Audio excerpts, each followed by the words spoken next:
Welcome to Bangladesh, one of the world's most densely populated countries. Bangladesh is also one of the countries expected to be most affected by global climate change and extreme weather events such as floods, cyclones and droughts. People move to Dhaka, the capital, at a higher pace than anywhere else in southern Asia. Most of them settle in the enormous, overcrowded slum areas where basic infrastructure like clean water, toilets, electricity, and sanitation systems are lacking. Yet every day, new people move in, and the reason is the prospect of employment, particularly in Bangladesh's booming textile industry. Nearly 4 million people work in the textile factories. Let's meet one of them.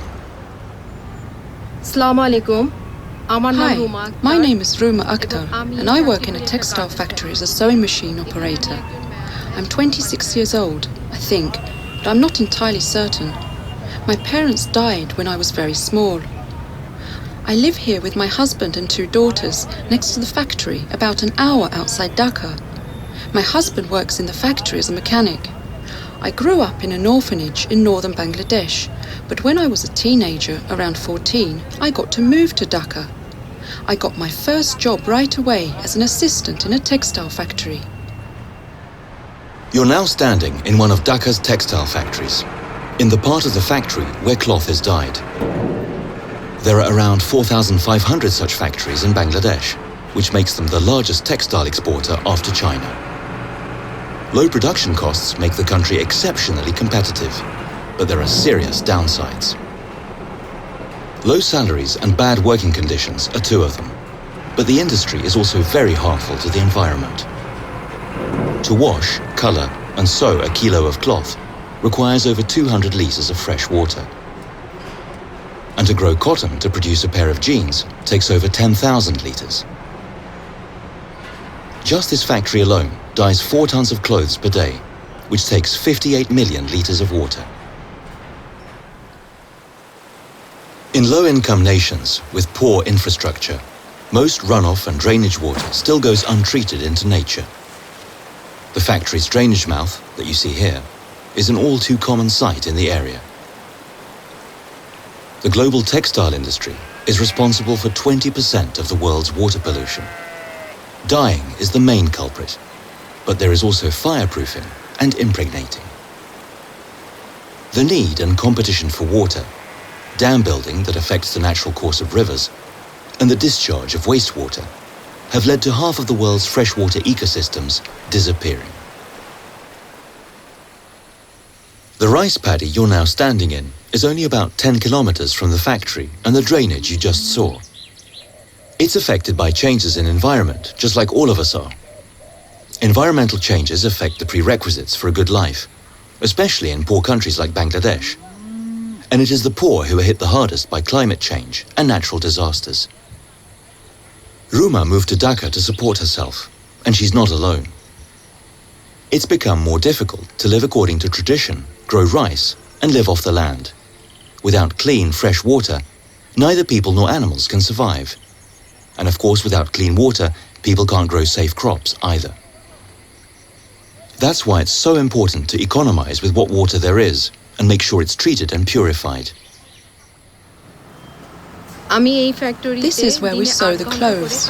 I work here. Our working week is 6 days long and we work 8 hours a day. Bangladesh is a Muslim country, so we're free on Fridays, but the factory can't afford to be idle and is open day and night. In the evenings and at night, we weave and dye cloth, so many of us work in shifts.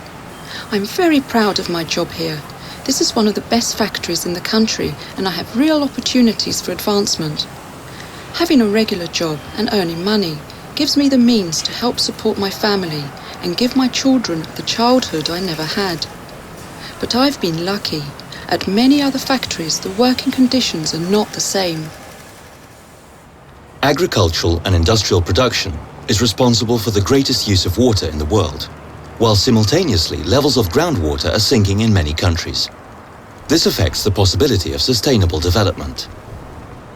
As a Swede, you use around 4,000 liters of water per day if you include the water used to produce your clothing and the food you eat. In Bangladesh, people use about half of that. According to the UN, The minimum requirement for a person is 50 litres per day, but over 1 billion people do not have even that. While we in Sweden and other high-income nations buy clothes like never before, the awareness of the consequences of our consumption is also growing. Sida works together with the Stockholm International Water Institute on a program where over 30 clothing companies cooperate to change the industry. It's about using water more effectively and reducing energy consumption and the need for toxic chemicals. This has not only led to saving enough water for roughly 50 million people's use, but has also saved a lot of money for the factories. The one you're in now is one of those in the program. At the factory, we learn the importance of clean water and that you must economize with it and also not drain away the dirty water into the environment. More and more factories are thinking like this. I see a bright future for myself and my children, and also for Bangladesh. Both my husband and I have work, and our children go to school and have completely new possibilities. We even save money to move back and buy land where I grew up. My dream would be to have a house there with some land we could farm. Environmental challenges do not have national borders. We in Sweden, just like Ruma and everyone else on Earth, all need to work to create a better future where no one is left out. Knowledge is the first step. Conscious choices can be the next. The nations of the world have adopted the 17 global goals for sustainable development to be completed by the year 2030. Among them is the end of extreme poverty and the fight against climate change. Everyone should also have access to safe drinking water. Through the taxes you pay and the active choices you make every day, you are a big part of a step towards a better world.